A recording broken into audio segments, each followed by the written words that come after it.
সম্মানিত দর্শক মণ্ডলী, আসসালামু আলাইকুম। লোগো ডিজাইন টিউটোরিয়াল আপনাদের স্বাগত জানাচ্ছি। আজকে টিউটোরিয়ালের 20তম ক্লাস শুরু হচ্ছে। এই ক্লাসে আমরা দেখব আমাদের এই সিক্রেট গ্রুপের সদস্য জামিল ভাই উনি কিছু আমাকে ইমেজ এখানে পাঠিয়েছেন। সেই ইমেজগুলো আমরা কিভাবে তৈরি করতে পারি এটা আমরা দেখব। তো প্রথমত যে ইমেজটা আমরা তৈরি করব সেটা হচ্ছে এটা। আমি এটা এখান থেকে কপি করে নিচ্ছি, কপি ইমেজ করলাম, দেন ইলাস্ট্রেটরে নিয়ে এসে কন্ট্রোল ভি করছি। তো আমরা যদি এটাই করতে চাই পেন টুল দিয়ে আমরা করতে পারি। তো পেন টুল ছাড়া আমরা কিভাবে করতে পারি সেটা আমরা দেখব। আমি এটা সাইডে রেখে দিচ্ছি। আমরা প্রথমত এই টুলবার থেকে ইলিপস টুলটা সিলেক্ট করলাম। সিলেক্ট করার পরে শিফট অল্টার ধরে আমি ড্র্যাগ করছি। এটা আমি স্টোরে কালার নিয়ে আসছি। স্টোরে কালারটা আমি ব্ল্যাক করে দিলাম। এরপর এখান থেকে সিজার টুলটা নিয়ে আমি এখানে এবং এখানে কেটে দিলাম। এরপর এটা আমি এখানে সেট করব, ঠিক এই জায়গায় সেট করার পরে আমি ডাইরেক্ট সিলেকশন টুল দিয়ে এখানে সিলেক্ট করে রাইট বাটন ক্লিক করে জয়েন করে দিব। আবার রাইট বাটন ক্লিক করে আমরা এভারেজ করতে পারি। তো এটার দরকার নাই, কারণ আমাদের এটা দরকার নাই। আমরা আসলে এই সাইজটা এখানে তৈরি করব, এটাকে দিয়ে এই সাইজটা এটা কিভাবে করতে পারি এটাই দেখব। তো এখন যেটা করব যে জয়েনের এখানে আমাদের দেখেন এখানে অ্যাঙ্কর পয়েন্ট আছে। এই অ্যাঙ্কর পয়েন্ট দুটো আমি ডিলিট করে দিব এখান থেকে, ঠিক এইভাবে।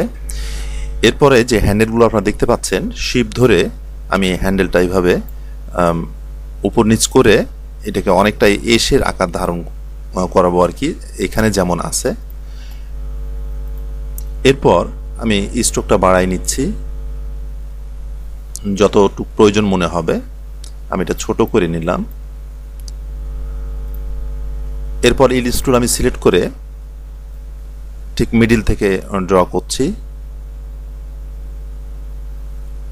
এই পরিমাণ ড্র করলাম এবং এটাকে আমি ফিল কালারে নিয়ে গেলাম এবং কালারটা একটু এটাতে চেঞ্জ না করলেও হবে। আমরা বরঞ্চ এটা রাইট বাটন ক্লিক করে অ্যারেঞ্জ এসে সেন্ড টু ব্যাক করে দিই এবং এটার কালার আমরা চেঞ্জ করে দিই, স্টোরের কালারটা সাদা করে দিই, তাহলে আমাদের দেখতে সুবিধা হবে।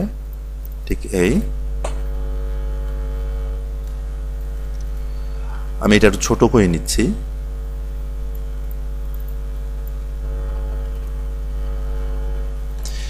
এরপর এটা সিলেক্ট করে আমরা এভাবেও করতে পারি। আমি এটা কপি করে নিলাম। আবার এটা সিলেক্ট করে আমরা এখান থেকে ইউনিফর্ম থেকে প্রথম যে প্রোফাইলটা আছে এটাও আমরা ব্যবহার করে করতে পারি। এক্ষেত্রে আমাদের সার্কেলটা একটু বড় করা লাগবে, বেশি বড় হয়ে গেল।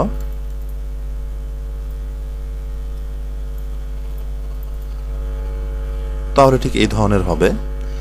তো আমার এটা চাইতে আমার এটাকে বেস্ট মনে হচ্ছে, আমি এটা ডিলিট করে দিলাম।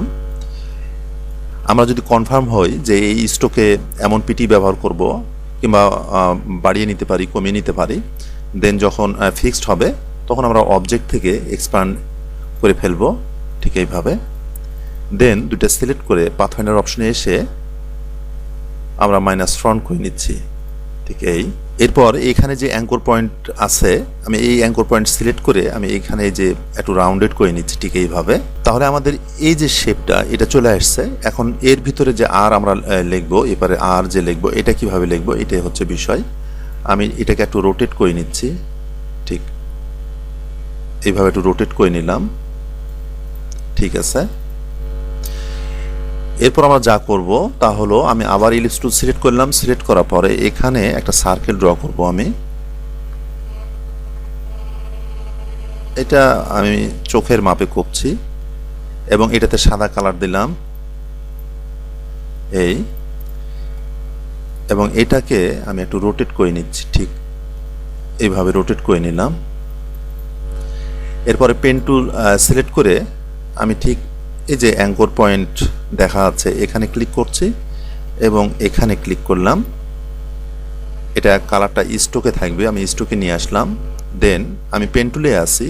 এই অবস্থায় আমি কিবোর্ড থেকে অল্ট কি চেপে ধরলাম, তাহলে এটা টুলটা চেঞ্জ হয়ে গেল। আমি এখন ঠিক এই রেখাতে ধরে এটা এইভাবে ড্র্যাগ করছি এবং উপরের বাহুটা আমি ঠিক বরাবর রাখার চেষ্টা করছি আর কি, ঠিক এই। আমি ছেড়ে দিলাম অল্ট কি, দেন আমি পেন টুল দিয়ে আবার এই অ্যাঙ্কর পয়েন্টে ক্লিক করলাম। এখানে আসলে এই অ্যাঙ্কর পয়েন্টটা নেওয়ার জন্য আমি এই সার্কেলটাকে রোটেট করেছিলাম। এরপর আমি অল্ট কি চেপে ধরে আবার এটাকে টেনে নিচ্ছি এবং উপরের যে হ্যান্ডেলটা আপনারা দেখতে পাচ্ছেন সেটা একটু বরাবর রাখার চেষ্টা করছি, ঠিক এই। এরপর আমি যেখান থেকে শুরু করেছিলাম সেখানে নিয়ে গিয়ে শেষ করলাম এবং কালারটা এবার আমি ফিলে নিয়ে চলে আসলাম, ঠিক এইভাবে। এরপর আমরা এটা ঠিক করে নিব হ্যান্ডেল দিয়ে যে আসলে কেমন দেখতে চাই। আমি এটা একটু বাড়াই নিচ্ছি, নিচে একটু নামাই নিচ্ছি, এমন। এটা আমরা হ্যান্ডেল দিয়ে এখন একদম অ্যাডজাস্ট করে নিব যে আসলে কেমন হবে।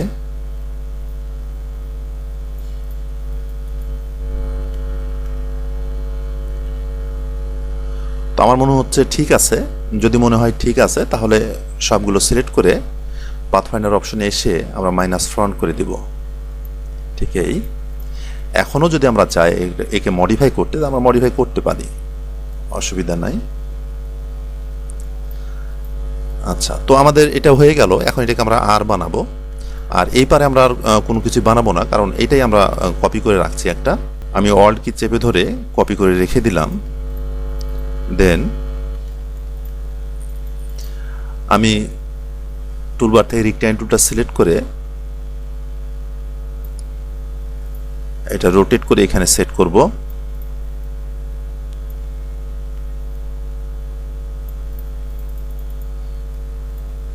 দুটো সিলেক্ট করে আমি পাথফাইন্ডার অপশনে এসে ইউনাইট করে দিলাম। এরপর আমি ডাইরেকশন টুল দিয়ে এই অ্যাঙ্কর পয়েন্টে ক্লিক করলাম এবং এই পয়েন্ট ধরে আমি এটাকে এমন করছি, এটা কিছুটা নিচে নামাই নিয়ে আসছি। কন্ট্রোল জেড আগের জায়গায় ঠিক ছিল, আমি এমনই রাখছি। এইখানে কিছুটা মডিফাই করা যেতে পারে, আমি আর এখানে কিছু করছি না। এখন আমরা যা করব, তাতে পেন টুল নিয়ে আমরা এখান থেকে এখানে যে আর এর যে শেপটা আসলে হবে সেটা করার চেষ্টা করব। এই পর্যন্ত নিয়ে আমি এদিকে এই পর্যন্ত ড্রাগ করলাম। দেন দুইটা সিলেক্ট করে পাথফাইন্ডার অপশনে এসে মাইনাস ফ্রন্ট করে দিলাম এবং এখানে যে অ্যাঙ্কর পয়েন্টটা আছে দেখেন, এখানে সিলেক্ট করার পরে যে রাউন্ড চিহ্নটা আসছে এটা ধরে আমি টেনে নিলাম, ঠিক এইভাবে। এরপর এখানে আমি সিলেক্ট করে এই অ্যাঙ্কর পয়েন্ট আমি রাউন্ডেড করে ফেললাম এবং এখানেও আমি রাউন্ডেড করে নিচ্ছি প্রয়োজন মতো, মাপ মতো। হুবহু হয়তো বা হয়নি, কিন্তু অনেকটাই হয়ে গেছে। তো আমরা এইভাবে আরো অনেকভাবে বানানো যেতে পারে। আমরা যে সেখানে বানালাম এটা আরো অনেকভাবে বানানো যেতে পারে। তো যাই হোক, আমি এই মতোই রেখে দিচ্ছি।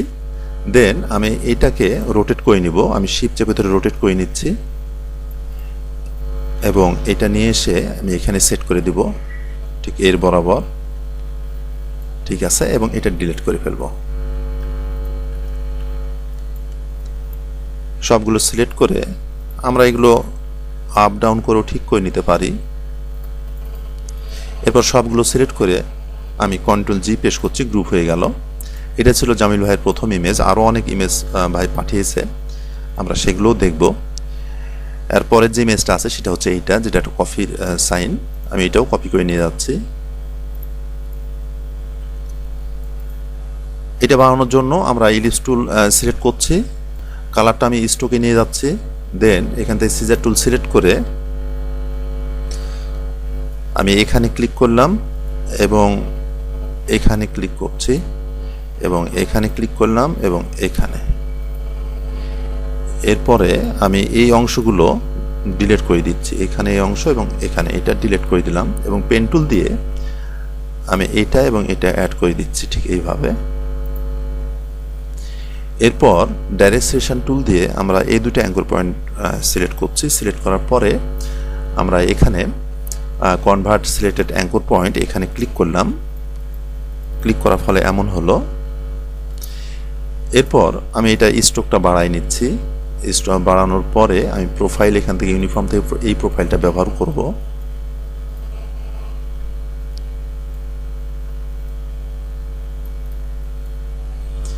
এরপর আমরা ডাইরেকশন টুল দিয়ে এই অ্যাঙ্কর পয়েন্ট ক্লিক করে এই যে হ্যান্ডেলগুলো দিয়ে আমরা একটু মডিফাই করে নিতে পারি, যে কেমন দেখতে চাই এটা একটু মডিফাই আমরা এইভাবে করে নিতে পারি।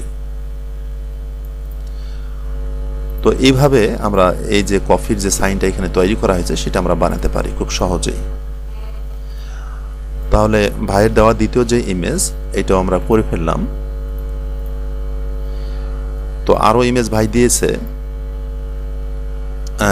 যেমন এখানে কিছু ইমেজ আছে, আমি এটা ক্লিক করছি, ক্লিক করে বড় করলাম, কপি করে নিচ্ছি, কপি ইমেজ, দেন আমি ইলাস্ট্রেটরে এসে কন্ট্রোল ভি করছি। এখানে আসলে রাউন্ড শেপের মধ্যে একটা ইলিপসের মধ্যে আমরা কি করে এই অক্ষরগুলো লিখতে পারি একদম এক্স্যাক্ট মাপ দিয়ে। তো এখন আমরা দেখব আমরা এটা কিভাবে এক্স্যাক্ট একটা মাপ দিয়ে আমরা তৈরি করতে পারি। তো এখানে দুইটা অক্ষর আছে, যেমন এখানে WM আছে, খুব সহজ, আর সবগুলোতে 3টা করে অক্ষর আছে। আমি প্রথম যেটা ABC লেখা আছে এটা করে দেখাবো, একটা করে দেখালেই পরবর্তীগুলো আপনারা পাবেন এমনটাই মনে করছি। তো ঠিক আছে, আমি এটা বাইরে রেখে দিলাম। আমি ইলিপস টুল সিলেক্ট করে শিফট এবং অল্ট কি চেপে ধরে ড্র্যাগ করছি, কালারটা স্ট্রোকে নিয়ে যাচ্ছি। এরপর আমি রেক্ট্যাঙ্গেল টুল সিলেক্ট করে আমি ঠিক এই অ্যাঙ্গল পয়েন্ট থেকে ড্র্যাগ করা শুরু করলাম এবং এই অ্যাঙ্গল পয়েন্ট বরাবর একদম হতে হবে, শেষ করলাম। দেন আমি এটা বাড়াই নিলাম, এদিকে বেশি বেড়ে গেছে, এমন হলেই হবে। এরপর এটাকে সিলেক্ট করে আমরা অবজেক্টে যাব, অবজেক্টে পাথ এবং স্প্লিট ইনটু গ্রিড এই অপশনে আসব। এখানকার কাজ আপনারা এর আগে দেখেছেন, আমি প্রিভিউ চেক মার্ক করে নিচ্ছি। আমাদের র হবে না, আমরা শুধু কলাম ব্যবহার করব। আর কলাম কতটা করব, যেহেতু আমরা 3টা অক্ষর লিখব সেজন্য 3টা কলাম আমরা নিলাম, এবং এর মধ্যে কতটুকু গ্যাপ হবে এটা আমরা নির্ধারণ করে দেবো এখানে গুটার নামক এই অপশনে। আমরা এইভাবে গ্যাপটা তৈরি করছি। আমরা কতটুকু গ্যাপ এর মধ্যে রাখতে চাই সেটা আমরা এখানে নির্ধারণ করে দিব। আমি এখানে 9 পিটি রাখলাম, দেন ওকে করলাম। এরপরে আমি স্ট্রোকটা বাড়াই নিব, কত মোটা আমি লেখাটা করতে চাই। এখন যখন স্ট্রোক বাড়াচ্ছি তখন দেখেন সব মিশে যাচ্ছে, যে গ্যাপটা ছিল সেটা বন্ধ হয়ে যাচ্ছে। এই জন্য আমাদের যেটা করতে হবে, স্ট্রোকে এসে অ্যালাইন স্ট্রোকে আমাদের যে অ্যালাইন স্ট্রোক টু ইনসাইড এখানে ক্লিক করতে হবে। তাহলে এখন যদি আমরা বাড়াই তাহলে ভিতরে বেড়ে যাবে। এখন আপনি লেখার বাহুগুলো কত মোটা করতে চান বা চিকন করতে চান সেটা এখানে ঠিক করে দিবেন। আমি 16 পিটি রাখলাম বা 18 পিটি রাখলাম। দেন আমি অবজেক্টে যাচ্ছি, অবজেক্ট থেকে এক্সপ্যান্ড অ্যাপিয়ারেন্স করে ফেলবো, এবং আমাদের যে সার্কেলটা আছে এই সার্কেলটাও আমাদেরকে রাখতে হবে 16 পিটি। যেহেতু এটা আমরা 16 পিটি করেছি, এটা আমরা 16 পিটি করব। আমি এখানে 16 লিখে দিলাম, দেন এন্টার করলাম, এবং এটা আমি ইনসাইড করে নিব ঠিক এইভাবে, এবং এটাকেও অবজেক্ট থেকে এক্সপ্যান্ড অ্যাপিয়ারেন্স করে ফেলব। এখন আমাদের যে কাজ সেটা হলো, আমাদের এই যে রেক্ট্যাঙ্গেলটা আমরা দেখতে পাচ্ছি এর এ বাহুর আমাদের দরকার আছে, কিন্তু এই বাহুর আমাদের কোনো প্রয়োজন নাই, এটা আমরা ডিলিট করে দেব। আমরা সেটা করতে পারি ইরেজার টুল দিয়ে। তার আগে আমরা এটা সিলেক্ট করে নিচ্ছি, এটা সিলেক্ট করে নিচ্ছি। সিলেক্ট করার পরে আমি এখান থেকে ইরেজার টুলটা সিলেক্ট করে কিবোর্ড থেকে অল্ট কি চেপে ধরে আমি এইভাবে এই অর্ধেকটা আমি ডিলিট করে দিলাম, এবং এটা সিলেক্ট করলাম ইরেজার টুল দিয়ে, অল্ট কি চেপে ধরে এই অর্ধেকটা আমি ডিলিট করে ফেললাম। এটা আমি কপি করে রাখছি। দেন সবগুলো সিলেক্ট করে আমি পাথফাইন্ডার অপশন ডিভাইড করে দিতে পারি, কিংবা এমনও হতে পারে যে শেপ বিল্ডার টুল দিয়ে এগুলো ডিলিট করে দিলাম। এখানে একটা গ্যাপ তৈরি হবে, এখানে একটা গ্যাপ তৈরি হবে, এবং এখানে এবং এখানে এগুলো আমাদের ডিলিট হয়ে যাবে। এটা হবে এ, এটা হবে বি, এবং এটা হবে সি। আমি এটাকে শিফট চেপে ধরে রোটেট করে নিচ্ছি ঠিক এইভাবে, এবং শিফট চেপে ধরে এটাকে আসলে এটা আমাদের থাকা যাবে না, আমি এটাও ডিলিট করে দিচ্ছি। এই বাহু থাকা যাবে না, ঠিক আছে। এরপর এটা সিলেক্ট করলাম এবং এটা সিলেক্ট করলাম। সিলেক্ট করে আমি এটাতে ক্লিক করে ভার্টিক্যাল অ্যালাইন সেন্টার ঠিক করে নেব, এটা একদম মিডিলে হলো। এরপর সবগুলো সিলেক্ট করে আমি আবার শেপ বিল্ডার টুল সিলেক্ট করছি, এখানে ক্লিক করছি, অল্ট কি চেপে ধরে এখানে ক্লিক করব, এখানে, এবং এটা পুরোটাই ডিলিট করে দেবো। এটা সি হয়ে গেল ঠিক এই। এরপরে এটাকে এ বানানোর জন্য আমরা যেটা করবো, আমি পেন টুলটা সিলেক্ট করছি, যখন এই অ্যাঙ্গল পয়েন্ট পাবো এখানে ক্লিক করে আমি নিচে নামাই নিচ্ছি এই পর্যন্ত, যে আমি এটা এখানে একটা রেক্ট্যাঙ্গেল ড্র করে এটা সিলেক্ট অবস্থায় আছে, শিফট চেপে ধরে এটাকে সিলেক্ট করলাম। সিলেক্ট করার পরে আমি শেপ বিল্ডার টুল দিয়ে ঠিক এভাবে এটা আমি ডিলিট করে ফেলবো ঠিক এই। এরপর সবগুলো সিলেক্ট করে পাথফাইন্ডার অপশনে এসে ইউনাইট করে দিলাম। তো বন্ধুরা, আপনারা দেখলেন যে আমরা পরপর 3টা লোগো বানালাম। তো এখানে আপনারা দেখলেন যে আমরা এক্স্যাক্ট একবার মাপ, এর মধ্যে যে গ্যাপ, এই বাহুগুলোর মাপ এবং যে গ্যাপটা একদম সবগুলো সমান অবস্থায় আছে। তো আশা করি বিষয়টা আপনারা বুঝতে পেরেছেন। যদি বুঝতে এরপরও সমস্যা হয়, কোনো প্রশ্ন থাকে আমাকে জানাবেন। সামনের টিউটোরিয়াল পর্যন্ত আপনারা ভালো থাকেন, সুস্থ থাকেন এই কামনা করছি। আসসালামু আলাইকুম।